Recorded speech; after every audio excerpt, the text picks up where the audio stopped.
warahmatullahi wabarakatuh. Bismillahirrahmanirrahim. Bismillahi tawakkaltu ala Allah wa la hawla wa la quwata illa billahil aliyil azim. Bismillahilladzi la yadurru ma ismihi syai'un fil ardi wa la fis sama'i wa huwas samiul alim. Pemirsa yang dirahmati oleh Allah, jumpa lagi dengan kita. Kebetulan kita ada di daerah Bendungan Perjaya, Bendungan ya. Alhamdulillah saya ketemu sama kawan ini. Kawannya cewek, katanya lagi galau ini. Nah, jadi kita ketemu sama mbak-mbak ini di lokasi sini lagi nyantai dan ingin ngobrol-ngobrol katanya sama Mas Anom. Entah mau diobrolkan apa, kita coba yuk ngobrol dulu sama mbaknya. Gimana mbak, apa yang mau diobrolkan ini sama Mas Anom? Gini Mas Anom ya, kita nih berdua kan ada usaha nih, jualan. Betul. Cuman tuh kan sekarang kan lagi krisis ekonomi ya, semuanya apa-apa mahal. Dan saya tuh pengennya tuh jualan saya tuh laris manis.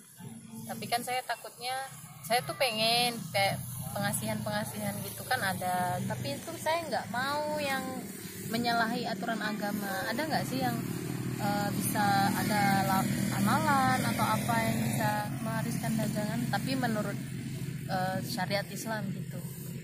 Gitu Mas Anom.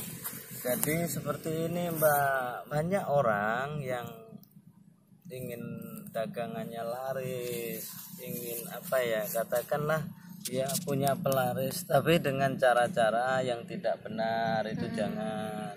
Jadi itulah yang dinamakan kesirikan mbak. Jadi banyak doa dalam Islam ini, banyak doa yang untuk pelaris dagang, terus untuk apa ya, di toko itu supaya banyak pembelinya ya. Kadang toko itu sepi banyak itu ya. Di pasar-pasar itu saya lihat ada yang sepi, ada yang rame, ada yang sepi. Padahal kan pengunjungnya banyak itu ya. Sampai jualan di pasar juga? Enggak, saya buka toko di dekat rumah. Oh gitu ya. Jadi kalau masalah pelaris dagang mbak, itu tergantung satu.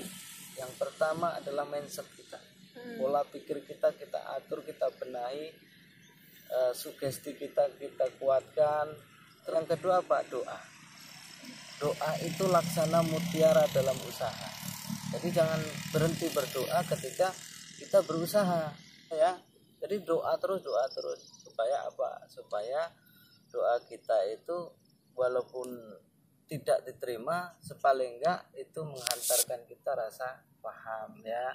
Jadi mbaknya ini usaha, tapi usahanya macet apa gimana? Enggak macet, ada yang beli, cuman tuh kurang 1-2 orang. Pengennya tuh kan kayak yang lain gitu kan, laris.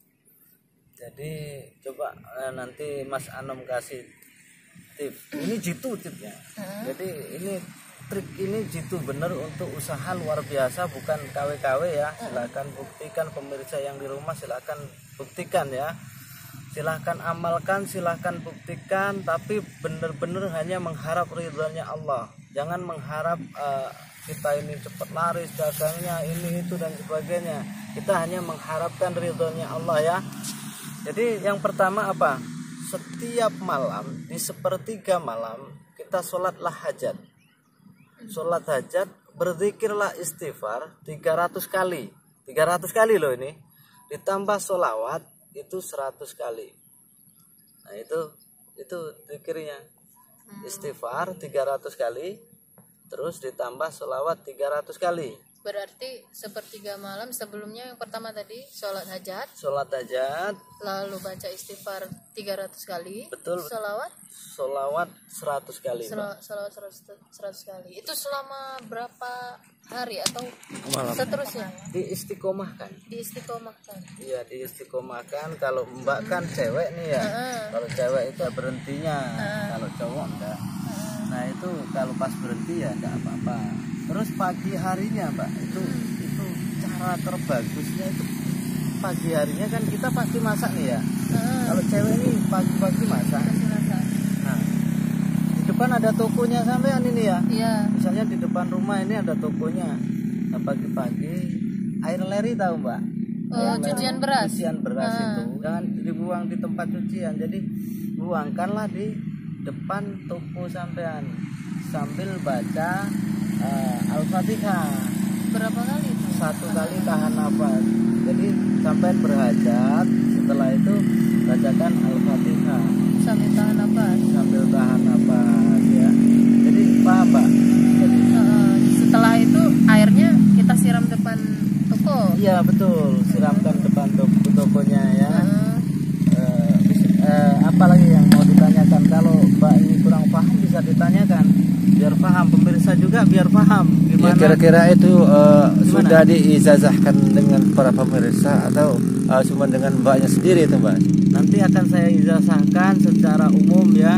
Ya. Insya Allah saya akan ijazahkan sesuai janji video-video saya yang kemarin, bahwa saya akan mengijazahkan amalan untuk pelaris dagang toko ya ini Ya, bukan pelaris muka ataupun pelaris dagang yang jalan, bukan ya, pelaris dagang toko. Jadi caranya seperti apa? Yang pertama, kita lakukanlah sholat hajat. Setelah sholat hajat kita lakukan zikir, yaitu istighfar sebanyak 300 kali. 300 kali. Lalu sholawat itu sebanyak 100 kali. Setelah itu baru berdoa kepada Allah Subhanahu wa taala, mintalah diberikan kelancaran usahanya, mintalah tokonya dilariskan. Jadi setelah paginya, kalau itu ibu-ibu pasti masak, nah itu air cucian berasnya jangan dibuang, istighfar 1 kali, terus Al-Fatihah 1 kali sesuai hajatnya ya. Minta hajatnya, lalu dibuangkan air itu di depan toko, tapi jangan dilempar ya, nggak boleh dilempar ini Mbak ya.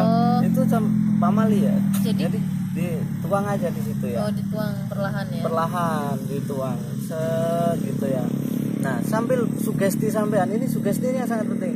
Sugesti kita, banyak sekali orang yang datang ya membeli, mengunjungi toko kita untuk membeli sesuatu di toko kita. Nah itu subhanallah, kemarin beberapa orang saya ijazahkan itu Mbak, sekarang alhamdulillah yang kemarin itu tokonya sepi, alhamdulillah sekarang ramai, bahkan sudah berani kredit mobil ini. Wah. Boleh. Gimana Pak? Coba Ya, ini bagus ya, bagus ya, setuju. Tapi Jadi, ini sesuai syariat Islam ya, Insya Allah. Mas Anam ya. Iya, ini benar-benar syariat Islam. Jadi dalam Islam diajarkan untuk kita berzikir. Ada sih sebagian Islam yang tidak mengajarkan zikir ya. Cuman kalau kita mayoritas NU ini paling seneng namanya zikir. Nah, zikir ini untuk mengantarkan kita ke kolbu kita, supaya tenang kolbu kita itu pasrah kepada Allah Subhanahu wa taala, kita semakin bersyukur kepada Allah. Jadi menurut saya, kalau diomongkan itu sesuai syariat Islam, itu kita tidak tahu. Jadi yang sesuai itu, standar sesuai itu bagaimana? Jadi versi itu banyak-banyak ya Pak ya. Versi ini mengatakan tidak boleh, versi ini mengatakan tidak boleh. Yang penting apa? Yang penting Pak, menurut saya pribadi, yang penting kita tidak menyalahi aturan. Tidak menyalahi aturan seperti apa? Kita tidak meminta kepada pohon, kita tidak meminta kepada batu, kita meminta kepada jin, gitu ya. Meminta kepada apa? Kodam-kodam ya. Kita memintanya kepada Allah. Jadi walaupun orang mengatakan itu salah, monggo, tidak masalah. Yang penting apa? Kita meyakini bahwa cara inilah Allah akan meridhoi apa yang kita hajatkan. Jadi jangan takut. Adik, Mbak yakin ingin mengamalkan amalan tersebut, Mbak? Mau? Saya mau. Itu mau diulangi lagi apa enggak ini? Lupa. Boleh. Cantik pelupa rupanya, Pak. Gimana?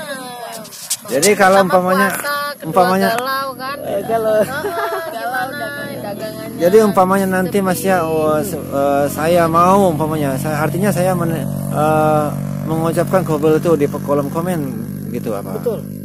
Jadi seperti ini Mas, ketika ingin mengamalkan amalan-amalan yang saya ijazahkan lewat video YouTube, maka di kolom komen itu tuliskan qabil tuh. Terus kalau bisa sertakan nama, alamat, terus nama lengkap ya. Alamat. Insya Allah saya akan hadiahkan Al-Fatihah. Kalau saya ini pas lagi saya berzikir, saya hadiahkan Fatihah. Cuman satu kali ya, enggak berkali-kali ya. Nanti saya janji mau dikirimkan Al-Fatihah kiranya berkali-kali, tapi satu kali untuk ijazah baik. Ya. Oh ya Mas. Terima kasih Mas ya. Jadi sudah jelas Pak. Sudah jelas. Jadi yang pertama kita lakukan ialah sholat di sepertiga malam, sholat hajat ya, doa sholat hajat. Setelah itu baru kita duduk bersila cari tempat yang apa itu tempatnya harus benar-benar hening Pak, yang nyaman itu ya. Setelah itu baru kita mulai bertawasul. Kalau pernah diajari tawasul apapun itu boleh, dari majelis zikir apapun boleh Bang. Ini saya ijazahkan umum. Jadi setelah itu, setelah tawasul selesai ataupun berhadiah Fatihah selesai, baru kita masuk ke tahap berikutnya, berzikir istighfar 300 kali. Setelah 300 kali kita baca istighfar, lalu kita bersolawat 100 kali kita baca solawat. Baru kita berdoa, ya Allah, sungguh Engkau sang penguasa alam semesta ini ya Allah. Ya Allah, sungguh Engkau sang penguasa jagat raya ini ya Allah. Ya Allah, sungguh Engkau bendahara langit dan bumi ya Allah. Ya Allah, hamba mohon ya Allah, lariskanlah dagangan-dagangan yang ditebus hamba ya Allah. Nah itu seperti itu, mungkin doanya kurang lebih seperti itu ya. Jadi setelah istighfar selesai, baru kita masuk ke tahap berikutnya. Paginya itu mbak-mbak itu kalau ini masak jangan dibuang dulu, jadi disimpankan dulu. Nah nanti bacakan istighfar 1 kali, sholawat 1 kali, terus Al-Fatihah. Niat dalam hati meminta keridhaan Allah, minta dilariskan dagangannya ya. Jangan takut, minta sama Allah. Setelah itu baru siramkan pelan-pelan di depan toko. Depan toko bener. Buktikan 41 hari pasti dagangan Anda laris. Pasti. Ketika Anda yakin, ketika sugesti Anda benar-benar meyakini bahwa Allah itu sang pemberi rezeki, maka dagangan Anda pasti laris. Yang pertama adalah keyakinan. Yang kedua sugesti. Ketika apapun doanya, amalannya apapun, ketika kita tidak yakin, tidak transfernya dengan sugesti kita, maka lemahlah energi daripada amalan itu. Silahkan amalkan amalan yang saya rasakan, ya kan? Insya Allah ketika itu benar-benar diamalkan, insya Allah silahkan buktikan sendiri, silahkan nyatakan sendiri apakah benar-benar laris apa enggak. Silahkan ya, saya ijazahkan secara umum ini. Itu aja dulu ya Mbak ya. Saya tutup untuk kawan-kawan pemirsa yang ada di rumah maupun ada di manapun Anda berada. Saya Mas Anom tidak punya apa-apa, tidak punya ilmu, tidak punya harta ataupun apa segalanya, tidak punya ilmu. Tapi ketika Anda meyakini ilmu itu ada, ketika meyakini amalan yang Anda amalkan itu benar-benar jalannya keridhaan Allah, maka insya Allah cepat atau lambat Anda akan sukses. Anda akan sukses. Jangan takut, jangan tergoyahkan oleh omongan orang ataupun cibiran orang. Silakan orang mau berkata apa tentang Anda. Yang terpenting Anda harus tetap fokus pada pendirian Anda. Selama itu tidak merugikan orang lain. Mungkin itu aja ya Mas ya. Iya. Jadi saya tutup video ini dan saksikan terus tayangan kami. Jangan lupa subscribe ya, supaya bisa mengikuti tayangan kami berikutnya ya. Ya, ya. Nanti kita akan ijazahkan lagi, cara akan saya ijazahkan ilmu untuk jaga diri, kekebalan lah, Ya. kekebalan tanpa kirim salabe mantra-mantra Pak. Iya. Insya Allah nanti kita memanfaatkan ilmu ilahiyah. Inilah akan ijazahkan itu nanti, tapi entah kapan waktunya ya. Iya, iya. Setelah ini ya Pak ya. Iya, iya. Mungkin saya akhiri. Wabillahi taufiq wal hidayah. Wassalamualaikum warahmatullahi wabarakatuh. Waalaikumsalam.